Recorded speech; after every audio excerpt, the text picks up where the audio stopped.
ನಮಸ್ಕಾರ. ಬಿಟ್ಕಾಯಿನ್ ಮತ್ತು ಸರ್ಕಾರದ ಮೇಲಿರ್ತಕ್ಕಂಥ ಸಾಲ, ನೀವು ಯಾವುದೇ ದೇಶನ ನೋಡಿ, ಅವರ ಮೇಲಿರ್ತಕ್ಕಂಥ ಸಾಲವನ್ನ ಅವರು ತೀರಿಸ್ತಾ ಇಲ್ಲ. ಬದಲಿಗೆ ಸಾಲದ ಪ್ರಮಾಣ ಇನ್ನಷ್ಟು ಜಾಸ್ತಿ ಆಗ್ತಾ ಇದೆ. ಇದನ್ನ ಸಿಂಪಲ್ ಆಗಿ ಅರ್ಥ ಮಾಡ್ಕೊಬೇಕು ಅಂತಂದ್ರೆ, ಜನಸಾಮಾನ್ಯರಾದ ನಾವು, ಎಸ್ಪೆಷಲಿ ಬಡ ಮತ್ತು ಮಧ್ಯಮ ವರ್ಗದವರು, ಯಾವ್ದಾದ್ರು ಒಂದು ಬ್ಯಾಂಕಲ್ಲಿ ಸಾಲ ತಗೊಂಡಾಗ ನಮ್ಮ ಹತ್ರ ಎರಡು ಆಯ್ಕೆಗಳಿರುತ್ತೆ. ಮೊದಲನೇದು, ಸಾಲನ ತೀರಿಸ್ಬೇಕು, ಇಲ್ಲ ಅಂತಂದ್ರೆ ಡಿಫಾಲ್ಟ್ ಆಗ್ಬೇಕು, ಅಂದ್ರೆ ಬ್ಯಾಂಕ್ರಪ್ಟ್ ಆಗ್ಬೇಕು. ಬ್ಯಾಂಕ್ ಬಂದು ನಮ್ಮ ಹತ್ರ ಇರ್ತಕ್ಕಂಥ ಯಾವುದೇ ಅಸೆಟ್ ಇದ್ರೂ ಕೂಡ ಅದನ್ನ ಕಬ್ಜಾ ಮಾಡ್ತಾರೆ. ಈಗ ಇದೇ ಜಾಗದಲ್ಲಿ ಸರ್ಕಾರನ ಊಹಿಸ್ಕೊಳ್ಳಿ. ಸರ್ಕಾರ ಸಾಲ ತಗೊಂಡಾಗ ಸರ್ಕಾರದ ಹತ್ರ ಈ ಎರಡು ಆಯ್ಕೆಗಳು ಕೂಡ ಇರುತ್ತೆ. ಒಂದು, ಸಾಲನ ತೀರಿಸ್ಬೇಕು, ಇಲ್ಲ ಬ್ಯಾಂಕ್ರಪ್ಟ್ ಆಗ್ಬೇಕು. ಈಗ ನಾವೇನ್ ನೋಡ್ತಾ ಇದೀವಿ, ನಮ್ಮ ದೇಶ ಆಗಿರ್ಲಿ, ಅಮೆರಿಕ ದೇಶ ಆಗಿರ್ಲಿ, ಅಥವಾ ಜಗತ್ತಿನಲ್ಲಿರ್ತಕ್ಕಂಥ ಯಾವುದೇ ದೇಶ ಆಗಿರ್ಲಿ, ಸಾಲನಂತೂ ತೀರಿಸ್ತಾ ಇಲ್ಲ. ಸಾಲ ಇನ್ನೂ ಜಾಸ್ತಿನೇ ಆಗ್ತಾ ಇದೆ. ಇನ್ಫ್ಯಾಕ್ಟ್ ದುಪ್ಪಟ್ಟಷ್ಟು ಜಾಸ್ತಿ ಆಗ್ತಾ ಇದೆ. ಎರಡನೇದು, ಬ್ಯಾಂಕ್ರಪ್ಟ್ ಕೂಡ ಆಗ್ತಾ ಇಲ್ಲ, ಅಂದ್ರೆ ಡಿಫಾಲ್ಟ್ ಕೂಡ ಆಗ್ತಾ ಇಲ್ಲ.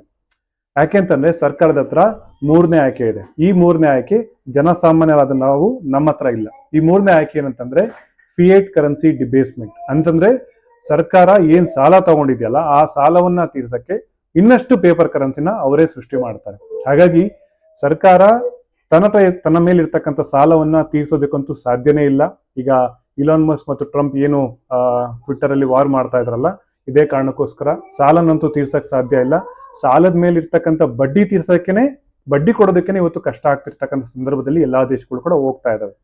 ಎರಡನೇದು, ಡಿಫಾಲ್ಟ್ ಆಗಕ್ ಬಿಡ್ತಾವ? ಖಂಡಿತವಾಗ್ಲೂ ಕೂಡ ಒಂದು ದೇಶ ದಿವಾಳಿ ಆಗೋದಕ್ಕೆ ಅಲ್ಲಿರ್ತಕ್ಕಂಥ ಸರ್ಕಾರ ಬಿಡೋದಿಲ್ಲ. ಹಾಗಾಗಿ ಸರ್ಕಾರಗಳು ಚೂಸ್ ಮಾಡಲೇಬೇಕಾದಂತ ಮೂರನೇ ಆಯ್ಕೆ ಯಾವ್ದು ಅಂತಂದ್ರೆ ಫಿಯೇಟ್ ಕರೆನ್ಸಿ ಡಿಬೇಸ್ಮೆಂಟ್. ಇದೊಂಥರ ಮಲ್ಟಿಪಲ್ ಚಾಯ್ಸ್ ಆಪ್ಷನ್ಸ್ ಇದ್ದಂಗೆ.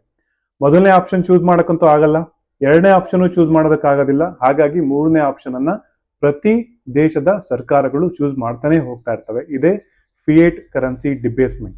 ನಮ್ಮ ಹತ್ರ ಈ ಒಂದು ಆಯ್ಕೆ ಇಲ್ಲ, ಆದ್ರೆ ಸರ್ಕಾರದ ಹತ್ರ ಈ ಆಯ್ಕೆ ಇದೆ. ಅವ್ರು ಪ್ರತಿ ಸಲ ಮೂರನೇ ಆಯ್ಕೆನ ಪ್ರೆಸ್ ಮಾಡಿದಾಗೆಲ್ಲ ಬಡ ಮತ್ತು ಮಧ್ಯಮ ವರ್ಗದವರು ಡಿಫಾಲ್ಟ್ ಆಗ್ತಾ ಹೋಗ್ತಾರೆ.